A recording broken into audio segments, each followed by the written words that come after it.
Nosso tema de hoje é: será que você é preconceituoso e não sabe que não sabe? Nós vamos falar sobre a inteligência emocional, nós vamos falar sobre a elevação da consciência, o que é consciência, o que não é consciência, o que nos impede de desenvolver a nossa consciência, como desenvolver a consciência e por que desenvolvê-la. Então se liga aí, convida a galera. Salve, gente, sejam bem-vindos. Vou começar com uma dica do Tamer. Abre aspas, se liga aí, anota. Não há crescimento, desenvolvimento e mudança sem a expansão da consciência das pessoas, fecha aspas. Não há crescimento, desenvolvimento e mudança sem a expansão da consciência das pessoas. Por quê, gente? Porque quando a gente eleva a nossa consciência, a gente necessariamente altera no sentido de enriquecer a nossa percepção. E aí algumas crenças e valores vão naturalmente se alterando também, se transformando. E comportamentos são guiados por crenças e valores, pelos nossos sistemas de crenças e valores. Eu vou falar para vocês sobre essa teoria, né,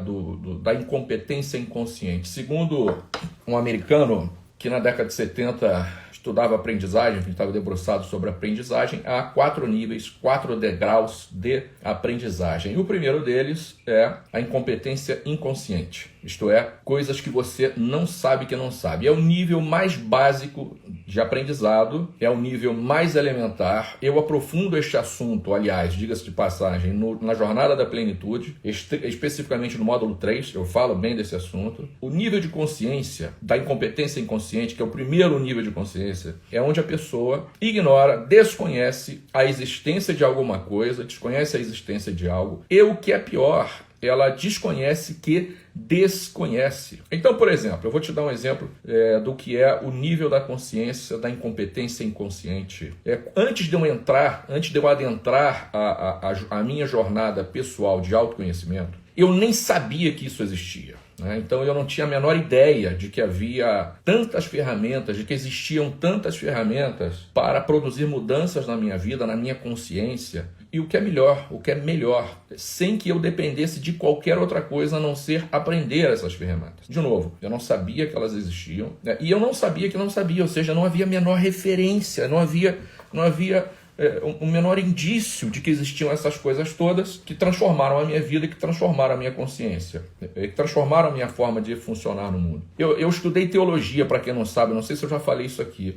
Eu fui muito debruçado sobre a teologia durante longos anos da minha vida. E conheci muita coisa, não me interesso por religião. Eu tenho a intenção de fazer uma graduação em religiões comparadas, alguma coisa assim. E cara, eu conhecia as religiões afro-brasileiras, as religiões de orixá aqui no Brasil, etc. E antes de eu conhecer a verdadeira teologia dos orixás, conforme praticada na Nigéria, no seu berço, na sua origem, eu não fazia a menor ideia de que aquilo existia. A menor, né? Então eu não sabia que não sabia. Era uma coisa muito louca. Quando eu descobri que aquilo existia, foi rápido, queridão. E eu não fazia ideia que isso mudaria a minha vida completamente. Eu não fazia ideia de que esse conhecimento agregaria tanto valor à minha vida, né? Em todos os aspectos. Eu não tinha essa informação, eu não sabia que não sabia. Eu conheço muita gente, né, que, como eu, busca uma alternativa para o culto de orixás, por exemplo, e não faz a menor ideia de que isso existe. Não sabe que existe e não sabe que não sabe. Não sabe que ignora. É como uma criança, né, que, não, por exemplo, não sabe dirigir e não sabe que não sabe dirigir, não tem noção de coisa nenhuma. Ela anda inconsciente dos seus processos, né? Então você imagina isso, uma pessoa que às vezes sofre, como era o meu caso. Então eu sofria com aquela ordem de coisas, eu não me adaptava a uma série de coisas e tal, e eu não sabia que existia outra alternativa, cara. Então quantas pessoas sofrem por problemas que têm solução relativamente fácil e rápida, embora não mágica, mas elas nem sabem que tem um problema, olha isso, elas nem sabem que tem um problema, e tampouco que existe a solução. Sabe aquele sujeito que está no inferno e não sabe que está no inferno, né? Ele acha que tudo é normal, ele se adaptou ao caos, né? Então é muito louco isso, né? Eu certa vez estava ouvindo uma entrevista do Padilha dizendo o seguinte, que o brasileiro está acostumado com um absurdo, né? O brasileiro está acostumado com o fato do cidadão sair para andar na Lagoa Rodrigo de Freitas andando de bicicleta e o sujeito é esfaqueado e morre, né?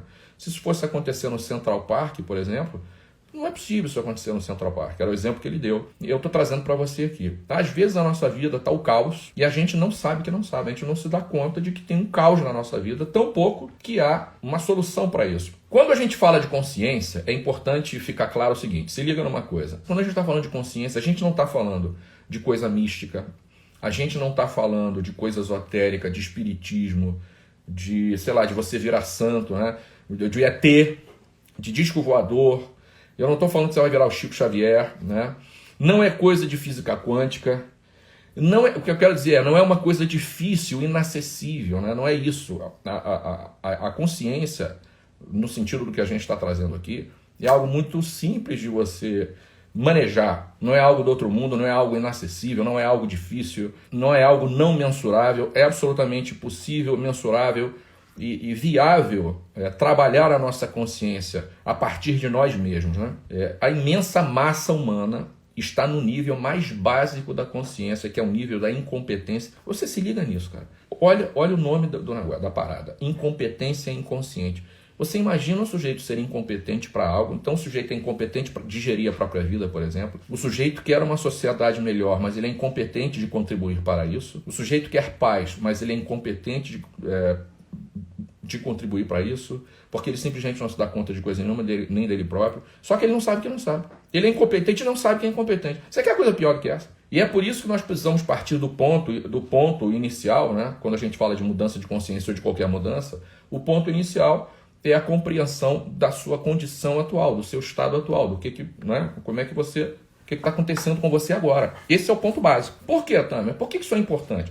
Por que eu preciso saber o que está acontecendo? Porque como é que nós vamos resolver um problema que a gente desconhece, que a gente não sabe que existe? Ah, Tamer, se eu não tenho consciência do problema, é porque o problema não existe. Então eu vou perguntar para você. Aquelas 181 pessoas que morreram e as 6.000 que ficaram feridas lá na explosão de Beirute, no Líbano, no dia 4 de agosto, essas pessoas sabiam que o problema existia?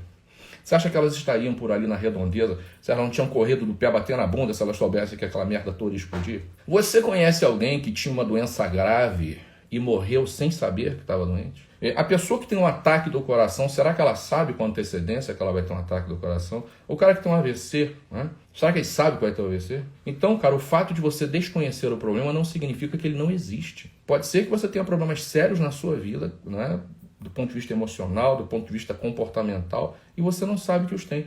Pode ser até que as pessoas ao redor identifiquem, que é muito comum. Porque as pessoas estão dissociadas do problema, né? Vendo o problema com certo distanciamento. Mas você não, você está dentro do problema. Claro que eu estou me referindo ao problema de cada um, né, gente? Quando a gente pergunta para o nosso aluno, fulano, fulana, qual o primeiro maior benefício que você teve quando passou pelos nossos treinamentos? Qual o primeiro? Eu quero só o primeiro maior benefício. Tamer, o primeiro eu consegui me dar conta, eu consegui perceber, eu identifiquei a forma como eu funcionava e eu nem sabia daquilo. Então, muitos problemas eu não sabia que existiam, eu não sabia que a vida podia ser muito melhor naquele outro quesito, eu desconhecia isso. Né? Então, isso para mim foi uma luz sensacional. Quando eu descobri uma série de outras coisas que eu nem sabia que existiam, eu pude promover as mudanças.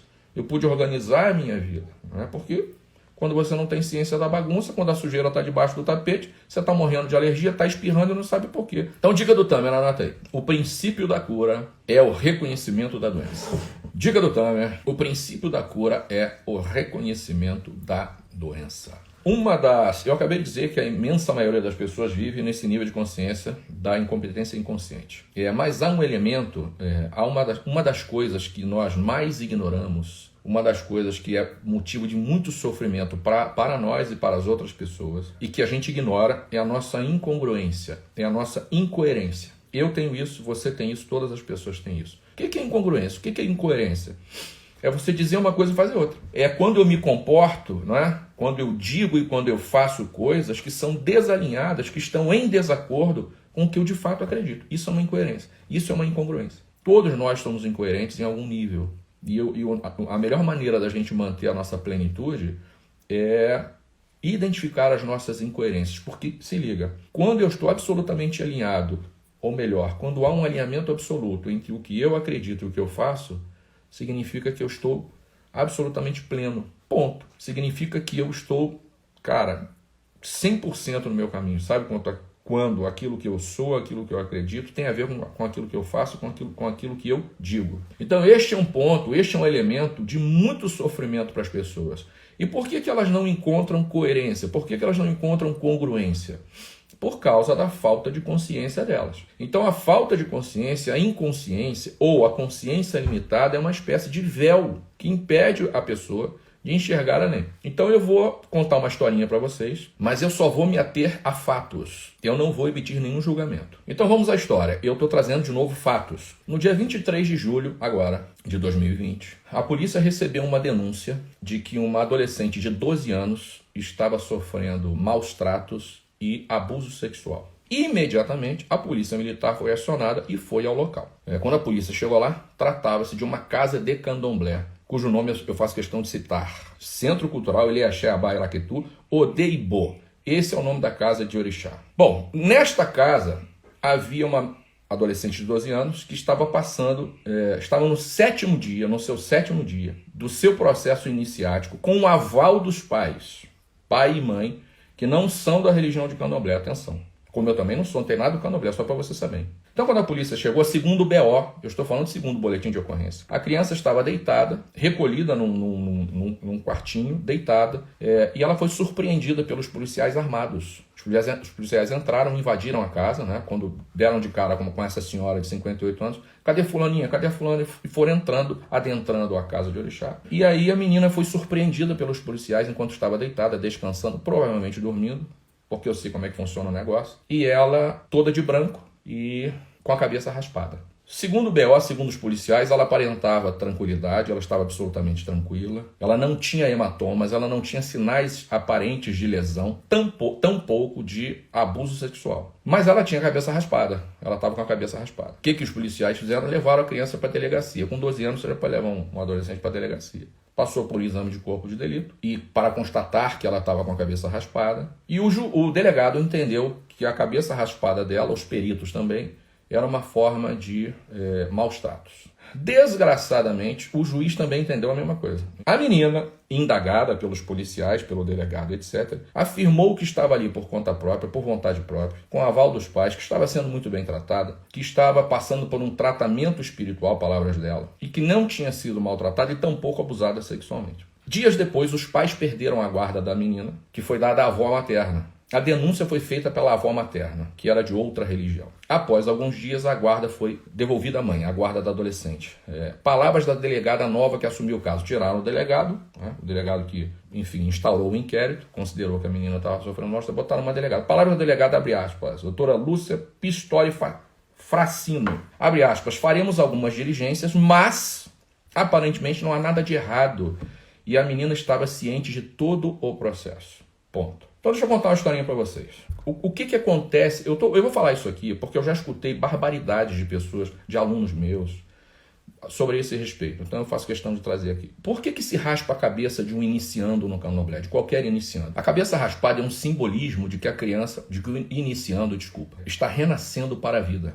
O fato da pessoa ficar recolhida num quartinho, né, que eles dizem que é cárcere, né, a pessoa está encarcerada, a pessoa está recolhida em silêncio, em tranquilidade, porque o quartinho em que ela está recolhida significa o útero, representa o útero materno. Então a pessoa fica ali recolhida alguns dias, passa por alguns processos de limpeza espiritual, que são banhos de ervas, etc. E quando ela sai daquele recolhimento, alguns dias depois, ela sai com a cabeça raspada e é apresentada à comunidade, parentes, etc., etc., como um símbolo de que agora ela largou a vida profana e vai viver uma vida santa, uma vida sagrada, de dedicação à fé dela, à religião dela, aos deuses dela. Ponto. É um processo que dura de 7 a 21 dias, é um processo complexo. Então, quando eles entraram ali no 7º dia, interromperam o ritual e tiraram a criança, eles produziram um mal muito sério para essa criança, no sentido de tirar a paz da garota. A garota estava em paz. Eu estou afirmando o que eu estou dizendo para você. Transtornaram a vida da garota, interromperam um ritual sério, um ritual importante. Quando a garota voltou da delegacia, o babalorixá, o responsável, correu com o ritual para encerrar o ritual antes do tempo, porque ele já sabia que ia dar problema. E aí a criança concluiu o seu ritual e ela não pôde fazer uma festa, porque normalmente eles fazem, para apresentar, para comemorar o feito, apresentar a criança para a comunidade. Não fizeram a festa, a criança não teve festa. O branco que a criança veste, o iniciando, não é a criança. Qualquer pessoa que passa por esse tipo de ritual é sinal de pureza, significa pureza. O sujeito que passa por um ritual desse usa, entre outras coisas, um colar presinho aqui, né, mais juntinho ao pescoço. Tem uns que são mais largos, tem um que é mais juntinho ao pescoço. Sabe o que ele representa? O cordão umbilical. A ligação dessa pessoa com a espiritualidade, uma nova ligação, uma nova vida. Esse é o sentido daquilo. Então eu vou fazer uma analogia. Porque eu já fui evangélico, já fui cristão, ok? Já batizei muita gente, já entrei dentro de tanque de batistério para batizar muita gente, como também já fui batizado. A gente vestia branco. Por quê? Pureza. Quando você emerge e emerge das águas do batismo, qual é o simbolismo daquilo? Renascimento. Você está dando um testemunho público de fé, que você está mudando de vida, você está deixando uma vida profana para uma nova vida, naquela fé que você abraçou, naquela divindade, naquele Deus que você professa agora, naquela fé que você... Esse é o simbolismo. Quando a criança é batizada lá na igreja católica, né, que ela vai de branquinho, gerava de branquinho, joga aquela aguinha na cabeça, qual é o simbolismo daquilo? Ela está renascendo agora para uma nova vida. Deixa de ser pagano, é isso, né? A história nessa. Então, onde é que está a diferença? Onde é que está a incongruência entre uma coisa e outra? Então vamos lá. Levar uma criança à missa dominical ou ao culto dominical, todo domingo, contra a vontade da criança, significa maus tratos, sim ou não? Você, quando acorda uma criança, 7 horas da manhã para ir para a missa, 6 horas da manhã para ir para a missa ou para ir para o culto dominical, sem a vontade. Conheço vários casos, hein? Inclusive na minha família. Vários casos. Isso não é maus tratos? Você obrigar uma criança a fazer a primeira comunhão, 1, 2, eu conheço gente assim, fez 3 vezes, 4 vezes. Isso não é maus tratos? Forçar uma criança a participar de qualquer forma de religião, ou de qualquer coisa, sem a vontade dela, é maus tratos ou não é maus tratos?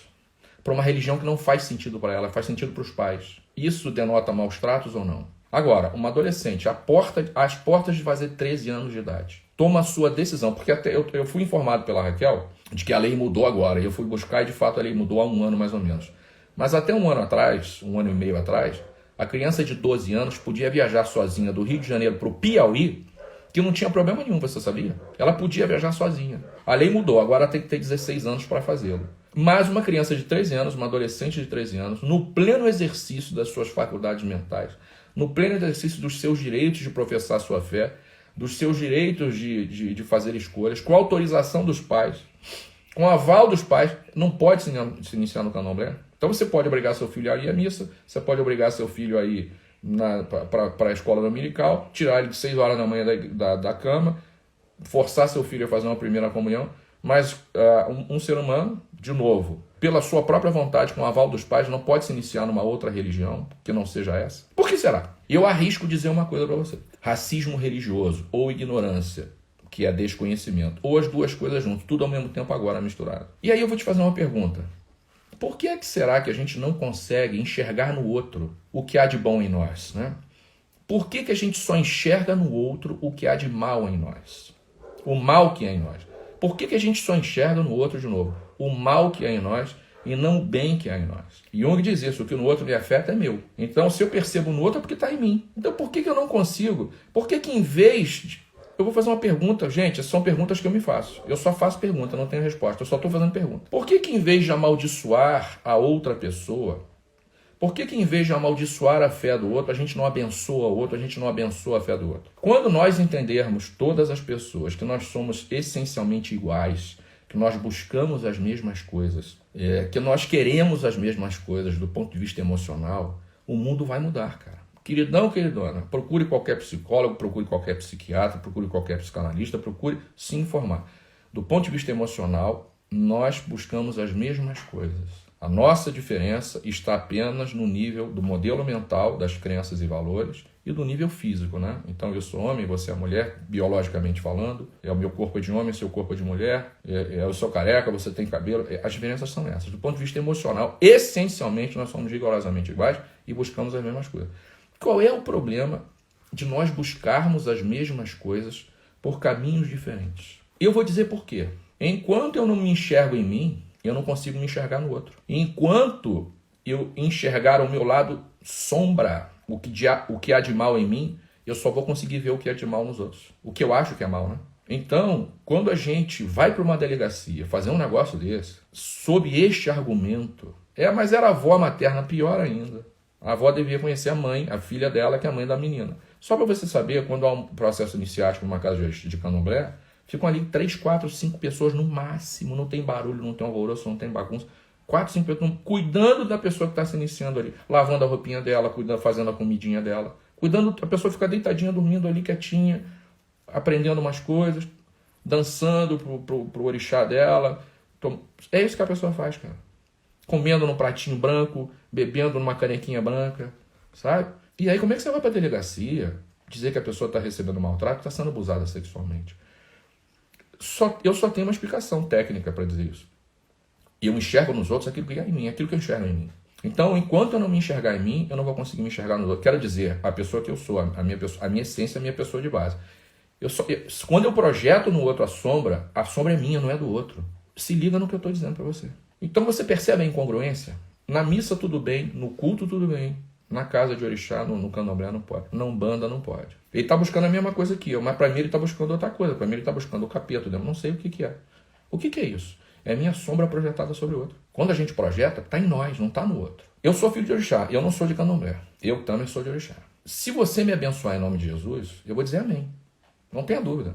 Se você me abençoar em nome de Jesus, eu vou dizer amém. Vou até com você na igreja se bobear e vou gritar aleluia com você. Pode ter certeza. Agora, por que você se incomoda quando eu digo axé? Por que você se incomoda com o meu axé? Qual é a dificuldade? Eu posso dizer amém, mas você não pode dizer axé. Eu posso dizer amém, mas não posso dizer axé. Onde é que está o problema? Eu vou dizer onde é que está o problema. É a nossa incapacidade de enxergar no outro um semelhante. É a nossa capacidade de enxergar no outro um igual, um nosso igual. É a nossa incapacidade de enxergar no outro um melhor, porque eu não consigo enxergar em mim. É a maior das incongruências. Sabe por que que existe essa incongruência? Porque há uma inconsciência de mim mesmo. Por que eu não me enxergo em mim também? Porque você não tem consciência de si. O que é autoconhecimento? É autoconsciência. Isso é autoconhecimento. Autoconhecimento não é outra coisa. Autoconhecimento é autoconsciência. Eu vou perguntar para você, como é que o sujeito pode ser consciente do mundo se ele não é consciente de si? Eu pergunto para você. O autoconhecimento é o que permite ao ser humano encontrar-se em si e ver-se no outro. Ver no outro um semelhante. Jesus dizia isso. Amai ao seu semelhante como a si mesmo. Jesus falava do próximo, Jesus falava do semelhante. E essa senhora não aprendeu? Isso ela não aprendeu. Isso ela não aprendeu, que o outro é semelhante, que o outro é igual a ela. Porque eu estou dizendo que já tá, todo mundo sabe. Eu sou igual a você é igual a mim, que somos iguais aos outros, do ponto de vista da essência, do ponto de vista das emoções. Por que o cara não vê isso? Falta-lhe consciência. Falta-lhe autoconhecimento. Então, o autoconhecimento, queridão, é a salvação da humanidade. O autoconhecimento beneficia não apenas a pessoa, beneficia toda a sociedade, beneficia o mundo. Essa história das pessoas se verem separadas das outras, essa história das pessoas lançarem a sua sombra sobre as outras, isso só vai acabar quando as pessoas tiverem um certo grau de autoconhecimento, quando as pessoas definitivamente conseguirem ver a si mesmas em si mesmas. Quando as pessoas começarem a olhar para si e ver o que é bom, sabe? Por que o ser humano está nessa desgraça que está aí hoje? Porque as pessoas projetam sombra. E por que elas projetam sombra? Porque é a única coisa que elas conseguem ver nelas. E nos outros. Há luz em você, porque onde há sombra, há luz. Não há sombra sem luz. A sombra é o reflexo invertido da luz. Não existe sombra sem luz. Se há sombra, há luz. Por que as pessoas não projetam luz? Porque elas só enxergam em si sombras. E por que elas só enxergam em si sombras? Porque é um véu no seu olhar. Elas precisam de um grau de autoconhecimento relativo para que enxerguem em si o melhor. Por que as pessoas sofrem? Por que as pessoas vão para consultório de psicanálise ou de psicologia, sei lá o quê? Porque elas sofrem. Por que elas sofrem? Porque elas estão vivendo a sua sombra e não a sua luz. Então por que o sujeito projeta a sombra? Por que o sujeito não consegue enxergar no branco do iniciando em candomblé o mesmo branco que ele enxerga no filhinho dele que faz a primeira comunhão? O mesmo branco que ele bota quando ele emerge das águas e volta das águas. Aquele branco é um branco diferente desse? O branco da roupa de lá deve ser o sabão em pó que lava a roupa dele, que é diferente do que lava a roupa aqui. Será que é isso? Ele não consegue ver a metáfora do renascimento no candomblé igual à metáfora do renascimento quando ele emerge das águas. Ele não consegue enxergar isso. Qual é o problema? Porque retardada a pessoa não é, né? Ela está de posse das faculdades mentais, tanto que ela vai na delegacia prestar uma queixa. Então não estou falando de uma pessoa que tem prejuízo da sua cognição ou dos seus processos mentais, neurológicos. Agora, onde é que está o problema? Como é que eu não consigo ver? Por que essa incongruência? De novo, porque eu estou projetando a minha sombra. Eu estou projetando o que é... Eu nem estou olhando o que é bom em mim e tampouco no outro. Porque se eu não consigo enxergar o que há de bom em mim, eu não vou enxergar no outro. Então, queridona, para que você tenha felicidade na sua vida, então eu vou dizer para você sair do sofrimento, para você sair das sombras, só tem um jeito para você: autoconhecimento. E aí você ajuda a gente, sabe por quê? Porque aí se eu enxergo a luz em mim, se eu me enxergo em mim, eu consigo me ver em você. Se você se enxerga em si, você consegue se ver em mim. Olha que coisa boa. E aí a gente consegue mudar o mundo. A gente consegue melhorar a sociedade, a gente consegue sair do sofrimento em que vivem as pessoas, a gente consegue parar de sofrer e o que é mais importante, a gente para de fazer sofrer. Esse é o problema. Porque se o sujeito sofresse sozinho, se o sujeito se fudesse sozinho, estava ótimo, mas não. Ele sofre, ele se fode e fode os outros. Esse é que é o problema da parada. Então, queridão, queridona, a gente aprende o que a gente quer. Então é muito engraçado, é muito curioso, eu fico me perguntando o que acontece na cabeça da pessoa que ela não leu aquela parte que diz assim: com a mesma medida que medirdes, medirão a vós também. A pessoa não leu isso. Porque se ela lesse, ela se ligava. Você vê como... Mas leu, sabe? É uma ironia, obviamente. Leu, mas por que não faz diferente do que leu e do que acredita? Ela acredita naquilo. Por que ela faz diferente? Porque há uma incongruência. E por que é uma incongruência, Tamer? Porque falta conhecimento dos seus processos emocionais e mentais e psicológicos. Porque se ela tivesse esse conhecimento, ela não fazia uma coisa diferente do que ela acredita. Citação, abre aspas. A fé do ser humano busca uma coisa única. 2 pontos. A benevolência, a bondade e o bem. Ponto. Esta fala é de Baba King. Quando ele diz isso, ele está dizendo que a fé, qualquer que seja, ele não está dizendo que é a dele, não. A fé de todo ser humano busca a mesma coisa, em lugares diferentes. Se temos incongruências, sofremos. Que grau de sofrimento? Porra, é o grau do tamanho da incongruência, querido. Marcelo Azevedo. Se é uma incongruência no nível da fé, por exemplo, é uma incongruência em níveis muito altos. Você não vai dar para eu explicar esse fundamento aqui. Isso eu falo no módulo 10 da Jornada da Plenitude. Eu exploro esse assunto lá bastante. Mas o sofrimento é do tamanho da incongruência, da incoerência. Camila, de novo, isso é foda porque usando o seu exemplo, o que é respeito para você pode não ser para mim. Pois é, esse é que é o problema. Mas se você se enxergasse em mim, você não faria em mim aquilo que você não faria para você.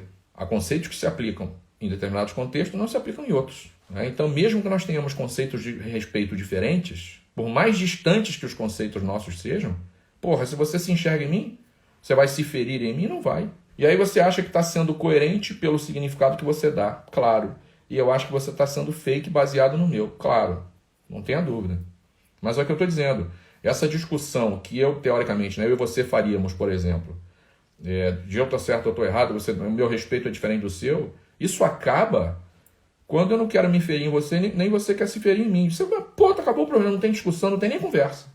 Simplesmente as pessoas se respeitam. Esse é o resultado. E a avó da menina? A avó da menina, a menina foi para casa da avó, sofreu, coitada, porque, de novo, tiraram a menina de um processo importante, no qual ela já estava imersa há 7 dias, tiveram que correr para terminar o processo em tempo, um processo que duraria mais tempo, seria feito direitinho, a menina faria a festa dela, como eu disse.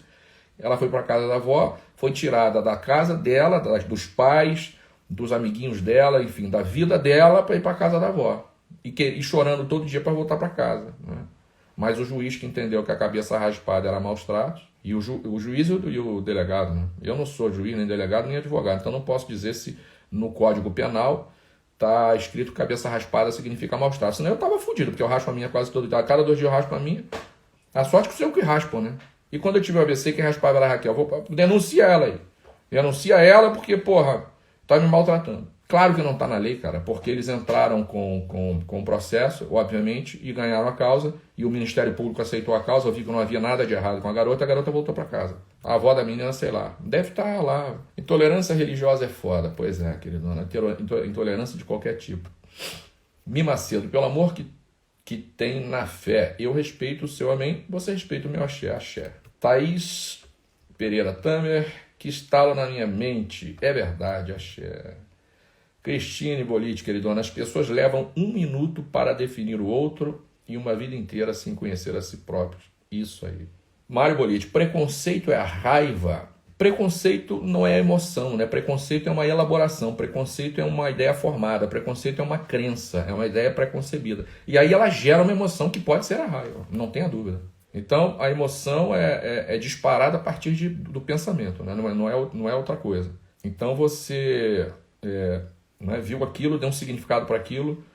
É claro que há emoções que são biológicas, né, que tem função biológica, que a gente foi construindo, o ser humano foi construindo ao longo dos milênios, enfim, dos séculos. Né, você está na frente de um perigo, você corre, ou vai para a luta, ou corre. Resultado do medo, por exemplo. Né? A raiva pode disparar a partir de uma ideia formada, não tenha dúvida. Queridão, eu posso te falar uma coisa. você me provoca. Infelizmente, miseravelmente, há modelos que não aceitam nada fora deles. Há modelos que não suportam a existência de nada fora deles. Absolutamente nada fora deles, sabe? E aí produz raiva quando alguém propõe um modelo diferente do deles, gera essas coisas que são irracionais, né? São irracionais. Com gente que se comportou mal, não temos que ter preconceito? Pois é, queridão. Eu não acredito, porque vou explicar por quê. O ser humano é mais amplo do que o conjunto dos seus comportamentos, ok? Eu não posso julgar uma pessoa pelo comportamento dela, muito embora ela deva arcar com as consequências do comportamento dela, ok? Ela deve pagar pelo erro dela. Ela deve se responsabilizar, ser responsabilizada pelo erro dela. Mas o preconceito é sempre uma falta de inteligência, porque é uma ideia formada sem informação, você compreende isso? O preconceito é uma ideia formada com base na ignorância. Eu já ouvi gente dizer, dentro do meu salão de treinamento, por razões que eu não vou contar aqui, que o pastor dele falou para ele que esses rituais de iniciação em candomblé, a pessoa tira a alma da pessoa, entendeu? E bota o diabo no corpo. Eu já escutei isso na frente de uma turma de alunos. Eu tenho testemunho. Então, Diego, o que acontece? O preconceito é uma ideia formada com base em coisa nenhuma, né? Com base em suposições, em achismo, né? Por isso que o achismo, a opinião, a ideia formada são perigosas, porque por achar que havia armas de destruição em massa no Iraque, o George W. Bush invadiu o Iraque e acabou com o Iraque. Acabou com o Iraque e quebrou os Estados Unidos, porque os Estados Unidos tiveram que sustentar aquela situação ali, manter equipes lá de apoio à população durante mais de 8 anos, por achar e afirmar categoricamente para as Nações Unidas, para a comunidade das nações. E aí se viu no direito de invadir aquilo lá e matar pessoas inocentes, porque morreram pessoas inocentes, com base no que ele achava. E aí, no fim das contas, para a nossa tristeza, das pessoas que têm alguma consciência, tem além de um amendoim na cabeça, descobriu-se a comunidade das nações que não havia nada de destruição em massa, não havia armas, não havia porra nenhuma. Pergunta Flávio Araújo: como reagir a um preconceito que te atinge? Cara, eu dependendo da situação, eu dou queixa na polícia. Eu nunca precisei fazer. Porque para mim é muito simples, Flávio? Eu não sou gordo, eu não sou preto, não sou gordo, não sou homossexual, não sou transgênero, não sou nordestino, não sou judeu, eu não sou minoria, não sou pobre, miserável, eu não sou alvo do preconceito, em geral, entendeu? Eu sou alvo do preconceito por ser filho de orixá, mas ninguém tem coragem de dizer na minha lata que, porque, não tá lidando com uma pessoa ignorante. Agora, de vez em quando vem pessoas aqui no meu perfil pregar para mim, porque o que é uma violência, na minha opinião, porque elas partem do princípio, de novo, de que elas estão melhores do que eu. Não sei de onde elas tiram, devem tirar da outra extremidade do corpo que não seja a cabeça. Eu tenho amigos de infância que são daquela época lá, enfim. E há pessoas que se afastaram de mim quando souberam que eu era de orixá. Ainda bem, Ainda bem que se afastaram. Porque senão a gente ia ter problema, porque elas iam dizer para mim coisas que eu não quero ouvir, com as quais eu não concordo. Agora, se é uma pessoa muito próxima, viu? Se é sua mãe, se é seu pai, se você vir que tem sentido, aí você esclarece, viu, queridão? Sua irmã, seu irmão. Se você vir que tem sentido, Se você não vir, eu também, quando eu não tô afim, quero nem saber. Não volto nem mais lá. Outfit Ricardinho. Somos realmente preconceituosos ou o preconceito está em quem vê? Porra, queridão. É uma pergunta interessante porque essa é uma discussão que a gente vê na sociedade, É muito simples, cara. É muito simples. Eu vou dizer para você, vou te dar alguns exemplos para você. Você, quando chega na minha porta, vem aqui no meu perfil, não é você, pelo amor de Deus, viu? E você, sem me conhecer, você não sabe nada. Você chega aqui, são coisas que eu já ouvi, tá? Se você for buscar aí no meu, como é que chama? Na linha do tempo? Enfim, não é linha do tempo. Se for buscar aí no coisa, você vai ver gente dizer assim para mim. Eles dizem assim para mim: nossa, eu fiquei maravilhada com a sua live, mas quando eu vi essa imagem aí atrás, a imagem é isso aqui, ó. Só aquilo ali, Krishna e Radharani, eu não tenho nada com eles, é só uma imagem bonitinha que eu comprei para decorar o meu consultório. Isso é preconceito. Quando o cara diz para mim: Tamer, adorei você, porra, que beleza, eu tô muito grato a Deus por ter encontrado você, eu quero dizer o seguinte: Jesus te ama. Eu era ateu e eu quero dizer a você o seguinte: depois que eu li a Bíblia, eu cheguei à conclusão de que eu era ateu e eu estou errado. Eu estava errado. Resolvi servir a Deus seguindo a Bíblia. Você devia fazer o mesmo. Feed, obrigado, Andréia. Isso é uma violência, isso é preconceito. Né? Da onde ele parte, né? Da onde ele parte que eu não tenho uma relação com Deus, entendeu? Ou que eu não estou feliz, ou que eu estou errado. Da onde que o cara tira isso? Isso é preconceito, meu filho. Preconceito é quando a gente deixa de receber o outro por questões de ideias, de pensamentos, sabe? De orientação sexual, de gênero, por essas questões que nos dividem. Há muito mais coisas que o que nos une é muito maior do que o que nos separa. O problema é que as pessoas insistem em olhar para aquilo que nos separa. E a única coisa que nos separa está aqui, está na cabeça, porque no coração todos somos iguais. A cabeça só serve para uma coisa, queridão, para traçar estratégia. Traçar estratégia quando eu já decidi com o coração, tá certo? O problema é que as pessoas não decidem com o coração, elas decidem com a cabeça e elas se estrepam todas e não destrepam os outros. Fernando Snick, queridona. Gente, é tão absurda essa ideia de tirar a alma do corpo igual a história da Terra plana. Pois é, queridona. Pois é, quando o menino falou isso, era um garoto de 19 anos, né? Sei lá, 18, 20 anos. Aí, dentro de um salão de treinamento, eu me dei o trabalho de explicar e dizer para ele que o pastor dele tinha que ser preso, né? Porque o cara que fala isso para as ovelhas dele dentro de uma igreja, ele tinha que ser processado e preso, porque é um absurdo o que ele está dizendo. Porque se ele dissesse, se dizer isso não criasse problema, está tudo bem. O problema é que quando o cara diz isso, o que acontece? O ignorante que está ouvindo isso, joga pedra lá no outro que está na rua de branco passando. Joga pedra, bate na cabeça, dá uma coça no outro, dá paulada no outro, invade a casa de culto do outro e quebra tudo, taca fogo. Tá aí nos noticiários todo dia. Por quê? É por causa do ignorante que entrou ali? Não, é por causa do instruído que está lá no altar, que está lá no púlpito pregando para o sujeito, para o ignorante que está sentado ali. Porque se eu tiver numa igreja, uma vez eu entrei para assistir uma missa. Eu nunca fui católico, não sei nem como é que é missa. Fui lá, uma igreja importante no Rio de Janeiro, uma igreja famosa, eu morava ali perto. Fui lá ver como é que era. Quando eu entrei, cara, acredite se quiser, eu não tinha nem conhecido negócio de orixá. O cara começou a falar mal das religiões afro-brasileiras, o padre. Eu levantei e saí, porque eu não fui ali para ouvir ele falar mal das outras religiões, eu fui ali para ouvir ele falar da religião dele, eu queria conhecer. Eu levantei e fui embora. Agora, tem gente que escuta, compra aquela ideia e agride os outros por causa daquele sujeito que falou aquilo. Então, quando você está no altar, quando você está à frente de um rebanho de almas, de pessoas, né? Quando você é um formador de opinião, você tem que ter cuidado com o que diz. Então o cara que fala um negócio tem que ser preso, porque ele está causando à sociedade um desserviço. O que a gente está falando aqui? De mudança da sociedade, de mudança das pessoas, de mudança do mundo. E esses indivíduos prestam um desserviço à sociedade, a verdade é essa. Assim como eu, se chegasse aqui e começasse a falar mal de um, de outro, de A, de B, de C. Dizer que é coisa do Satanás. Porque o cara não fala só mal. Se ele falasse mal, tudo bem, você pode falar mal de mim. Agora, você não pode dizer que eu sou filho do Satanás. Isso você não pode dizer, cara. Compreende? Outfit Brasil. Fazer o bem que mal tem. Pois é, queridona. Pois é. Elise Feliz 40. Uau, perfeito. Muita gente vivendo na sombra achando que é a luz. Pois é, queridona. Eu vou dizer para você o post que eu coloquei que foi alvo desses comentários que eu citei agora. Foi num post que eu coloquei, que é uma dica do Tamer, é uma frase minha que diz assim: As religiões são caminhos de crença, não necessariamente de desenvolvimento humano, desenvolvimento pessoal, uma coisa assim. São caminhos de crença. E a crença nem sempre leva você para frente. Em geral, leva para trás. Em geral, o que acontece? Se não fosse assim, o mundo não estava o que é, né? Então, em geral, crenças são baseadas em preconceitos e levam a pessoa para trás. E aí, quando eu disse isso... Então, tem muita gente que está na religião e acha que está evoluindo. Conheço muita gente evoluída, queridona, que, porra, não quer nem ouvir falar em religião e não acredita nem em Deus, tá? O que eu tenho com isso? Eu acredito em Deus. O povo é tão ignorante que diz que porque eu sou de orixá, eu sou, politeísta. O povo de orixá é monoteísta, rapaz, a gente acredita em Deus. Um dia eu vou falar da teologia dos orixá para você, mas eu vou dar uma aula dessa fechada, em link fechado. Queridão, se uma parte maior da população chegasse nesse nível de consciência, a sociedade e o mundo seriam melhores. Claro, sabe por quê? Porque a gente criaria uma massa crítica que a outra galera vinha na osmose.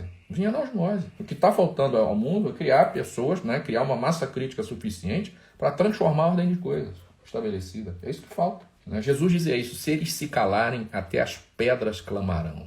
Eu estou pregando. Tem muita gente aí pregando, né? Tem muita gente compartilhando a pregação, que não é religiosa, que é filosófica, né? Porque eu não tenho compromisso com religião nenhuma.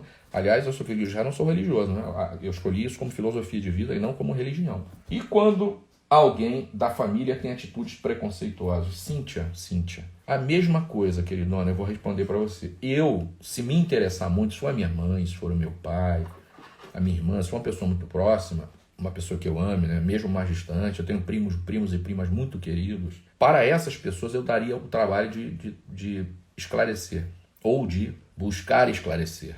Agora, se não me interessasse, eu simplesmente me afasto E não me incomodo, não reclamo das pessoas se afastarem, tá? Por saberem que eu sou de orixá, não tem nenhum problema com isso. E eu tô falando isso aqui, eu não levanto bandeira de nada não, né? Não tenho nada com candomblé, com banda, não tenho nada com isso. O meu negócio é outra parada. Queridona, você sabe o que é um sujeito vir para um país que é cristão dizer o que eu tô falando aqui na internet? Muita gente vai embora. Agora eu te pergunto, o preconceito é tão grande que a pessoa deixa de prestar atenção no meu conteúdo, na minha competência profissional, para se incomodar com a minha filosofia de vida. O cara vai embora, tem alguma coisa errada, né? O cara vai embora, ele deixa de ter acesso a um conteúdo que pode transformar a vida dele, porque, modéstia à parte, eu estou há 18 anos fazendo o que eu faço, eu tenho inúmeras provas sociais, aí uma porrada de aluno que está aqui me assistindo, que está aqui todo dia, eu tenho aqui, na jornada da plenitude, enfim, eu tenho aluno em tudo que é lugar, eu tenho 18 anos de estrada, eu não aprendi em livros, né? Mas o candango chega aqui e ele vai embora porque eu digo que eu sou filho de orixá. Eu não me lego a trabalhar com quem é filho de Jesus, com quem é filho de Alá, com quem é filho de orixá, de Oxalá, de Xangri-Lá, com quem é filho da puta, eu trabalho com todo mundo. Mas tem gente que, o Tamer, esse cordãozinho aqui, essa pulseira vermelha, coisa do satanás, essa pulseira vermelha. Você não viu nada, a ruim vai ser quando eu botar o colar vermelho. Aí tu vai correr mesmo. Inconscientes nesse nível. A inconsciência das pessoas vai nesse nível. Você vai deixar de ir num médico, num especialista, e deixar de operar. Você tá fudido do coração, você tem uma cardiopatia. Aí o médico pica. O melhor médico, o melhor cirurgião cardiologista é um negro candomblecista. Você vai fazer. Aí o mais medíocre cirurgião, o cara que se formou agora, o cara que não sabe nada, além de operar cadáver, né? Saiu da faculdade cruzinho, não sabe nada. Mas é branquinho, né? É cristão. Você vai deixar de operar com um negão que é macumbeiro, porque é assim que eles se referem a essas pessoas. Você vai deixar de operar com um especialista que é preto e que é filho de orixá para operar com um branquinho cristão que não sabe nem cortar banana? Mas tem gente que faz, tá? Tem gente que baixa o hospital, fudido, precisando de atendimento médico. O plantonista vem, o chefe do plantão, e o cara é negro, é especialista, e o paciente se recusa a ser atendido. Teve um que o médico falou, olha só, meu filho, você não quer ser atendido por mim, mas você vai, porque você tá morrendo. E o médico teve a grandeza, teve a decência, né, pela ética médica dele, atender um ser humano que o rejeitava, que rejeitava o atendimento dele, porque o sujeito ia morrer se ele não atendesse o cara. E o único médico que tinha era ele. Ele falou, cara, o único médico que tem sou eu. Se tivesse outro, eu ia pedir pro colega te atender. Não tem outro. Se eu não te atender, você tá ferrado. Então vai ser comigo mesmo. Quer dizer, esse é o nível de consciência das pessoas. Esse é o nível de obscuridade da consciência das pessoas. É por isso que eu estou dizendo essas coisas aqui. Eu não estou levantando bandeira de coisa nenhuma. Eu estou trazendo fatos. Eu estou trazendo fatos de gente que chega aqui e diz pra mim, não manda dizer, não, mas essa estátua, adorei, mas essa estátua aí atrás, ela tá preocupada mais com a estátua do que com o que eu tô trazendo aqui. Ela tem algum problema. Ou ela é maluca, que não deve ser, né, porque ela sabe se expressar perfeitamente, ela sabe escrever perfeitamente, então não se trata de uma pessoa que não esteja na posse das suas faculdades mentais. É preconceito. Será que você é preconceituosa e não sabe que não sabe? Tem muita gente que não sabe que não sabe. Tô com peso na consciência, mandei a vizinha pra puta que ela pariu. Preciso trabalhar mais sobre isso. Cara. Queridona, a gente estava falando aqui ontem sobre isso. Foi bom você ter tocado no assunto. Da mesma forma que eu estou falando até agora do culto afro-brasileiro, do preto, etc. Mas há pessoas que vão embora.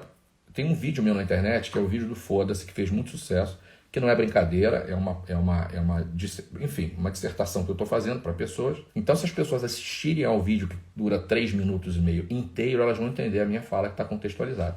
Mas alguém pegou um trecho daquele vídeo, onde eu digo foda-se o que os outros pensam, foda-se o que não sei o que pensa, e botar na internet, e aquilo bombou na internet. Há pessoas que nem se deram ao trabalho de assistir a esse vídeo todo de 3 minutos e meio, e elas vão embora. Porque eu disse porque como é que pode? Tem gente que fala assim, como é um sujeito que tem um vocabulário desse, não pode ter credibilidade, as pessoas falam isso. Então o cara tá preocupado, né? Sei lá, porque eu disse um foda-se, e ele vai embora. E vai mesmo.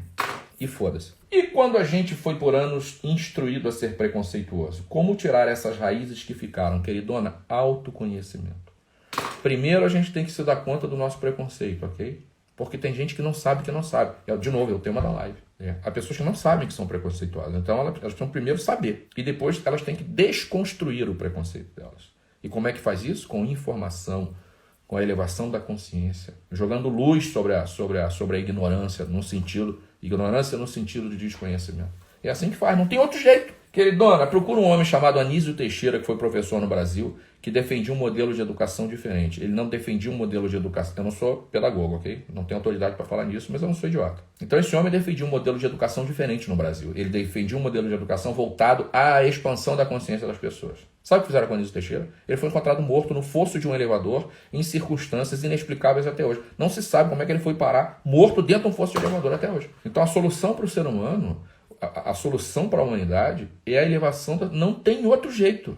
Eu desafio qualquer pessoa do mundo, qualquer especialista do mundo, qualquer sujeito dizer para mim uma outra forma de levar a consciência das pessoas que não seja através do autoconhecimento, através da informação de qualidade. Não é conteúdo que eles fazem na escola hoje, ficar enfiando conteúdo inútil nas pessoas. Não é isso, cara. O que adianta você ficar enfiando conteúdo, seja religioso, seja filosófico, seja o que for, enfia conteúdo nas pessoas e não põe as pessoas para pensar, não desenvolve pensamento crítico, cara.